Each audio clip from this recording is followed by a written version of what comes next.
Hey YouTube. Oh my gosh. This has just become a nightmare. I want to work on the Ranchero a little bit today. What I hope to do is get the, not the Ranchero, but the Mazda frame marked where I want to cut it.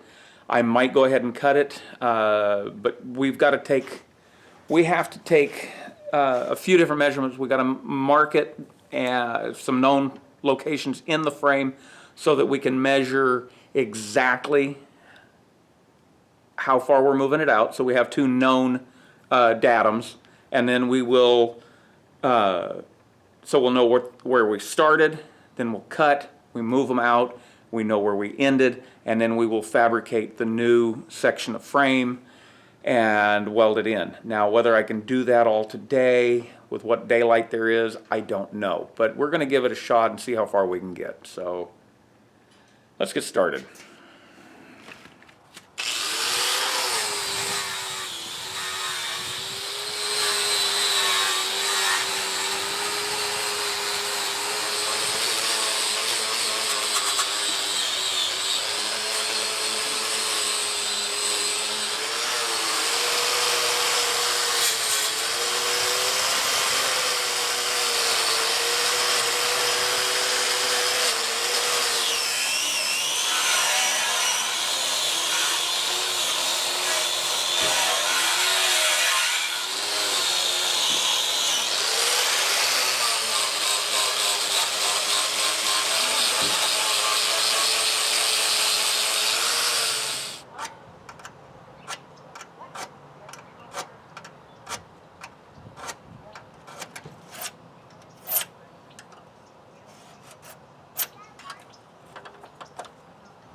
Whew. Let's see here.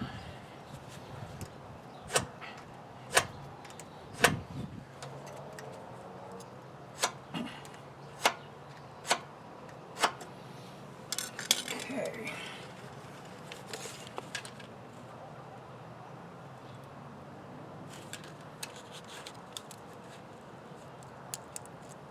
Perfect. All right, I want you to take a look at this frame. You can see that the frame rails here and here, they're more or less parallel to each other. I mean, I know there's a perspective to this in the camera and stuff. Let's wait for the car to pass. Oh, two cars. You'd think I lived on a freeway. Anyway, and now we've got a problem. I mean, almost immediately past the front spring hanger, both frames, let me get this glove off. So just past the front spring hanger, both sides of the frame kick in, so then it's tapered in, and then it more or less straightens out just right in here. It kind of straightens out where it comes up onto the motor mounts. Now, when I cut this frame, I'm cutting it in this tapered area where they're not parallel to each other. I've been careful to mark the frame so that when I slide it back, I know exactly where I am. Now, here's the problem. And I'm a little scared because the problem is we're going to have a section that's cut at an angle, in an angled section of the frame. And then we're basically putting a section that's going to be running that direction, parallel to the center line, and then it's going to kick back again.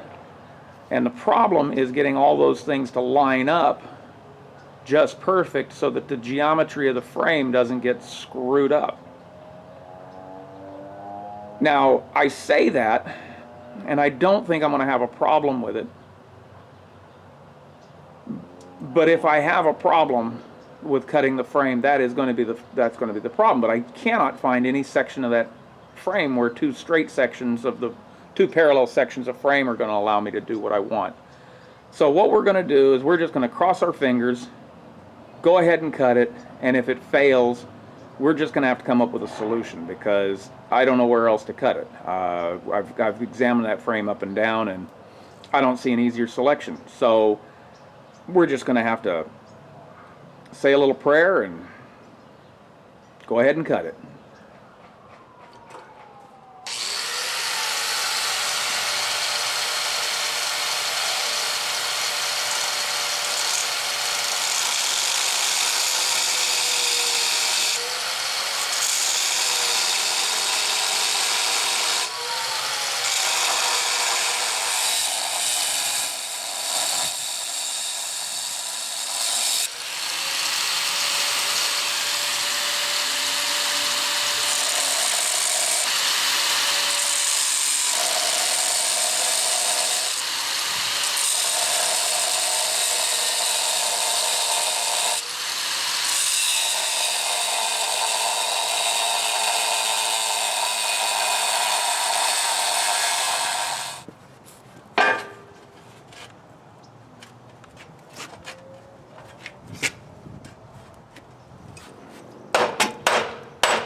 And just like that,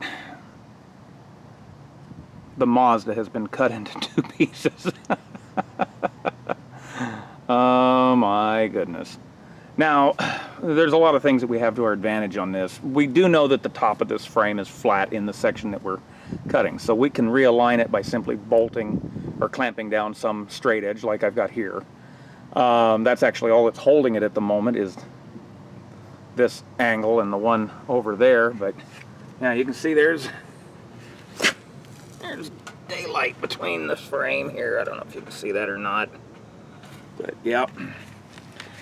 Whole lot of fretting. And that's it for tonight.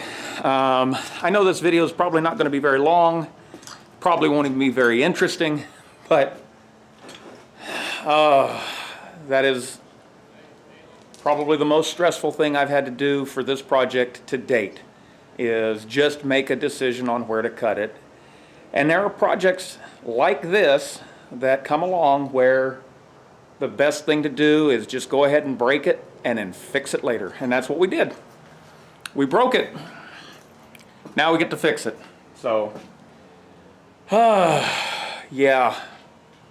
We got to figure out how to make some new rails that fit that section. I've got to make sure I get the thing positioned exactly where it goes, clamped, you know, that kind of stuff. We did put some extra marks on the frame, so we know where to measure for like registry, little data marks, so that I know to add 7.8 inches, and we'll have something to go off of. And yeah, if I have to figure out some way of making sure the alignment still, you know, make sure that the rear axle still perpendicular to the center line of the vehicle, then we'll figure that out. But all you can do is just take care and progress slowly and keep trying to move back in. But anyway, that's it for tonight. If you like the video, you know the rules. Thumbs up, the likes, the comments, share it, talk amongst yourselves. A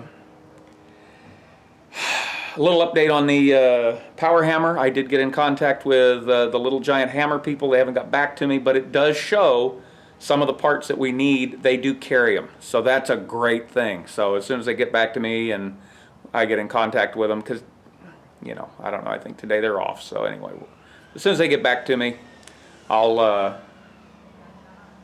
order some parts, get them on their way, and then we'll get back to work on the power hammer. And so it's going to be a juggling match for a little bit between getting Betty ready to move under the Ranchero and the power hammer parts, and I do have some more projects we want to do on the Ford. So till next time, bye.